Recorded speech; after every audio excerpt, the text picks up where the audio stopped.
క్యాంటీన్‌కి వచ్చి భోజనం చేస్తున్నారు. రెగ్యులర్‌గా వస్తుంటారా? ఈరోజు వచ్చారా? రెగ్యులర్గా వస్తుంది. రెగ్యులర్‌గా వస్తుంటే అన్నా క్యాంటీన్‌కి రావడానికి కారణం ఏంటి అసలు?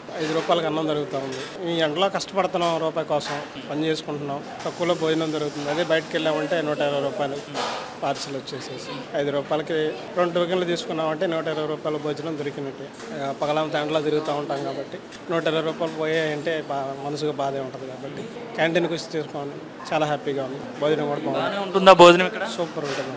ఏం చెప్తారు? చంద్రబాబు నాయుడుకి ప్రతి పేదవాడి కోసం ఈ పథకం పెట్టారు కదా, అన్నా క్యాంటీన్ అనే పథకాన్ని తీసుకొచ్చారు. ఆయనే తీసుకొచ్చాడు మన రాష్ట్రంలో. సో ముఖ్యంగా ఆయన కోసం ఏం చెప్తారు?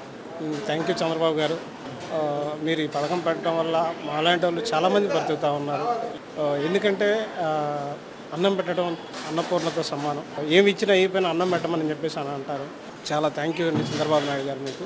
మాకు ముఖ్యంగా మాలాంటి పని చేసుకునే వాళ్ళకి క్యాంటీన్ వల్ల చాలా ఉపయోగమే అంటారు మీరు? చాలా అండి. చాలా మంది వచ్చి తింటున్నారు. ఉదయం పూట టిఫిన్ చేస్తాం, మధ్యాహ్నం అన్నం తింటాం, సాయంత్రం అన్నం తింటాం. ఏదో మేము బయట తిన్నాం అనుకోండి, డబ్బులు ఎక్కువైపోతాయి.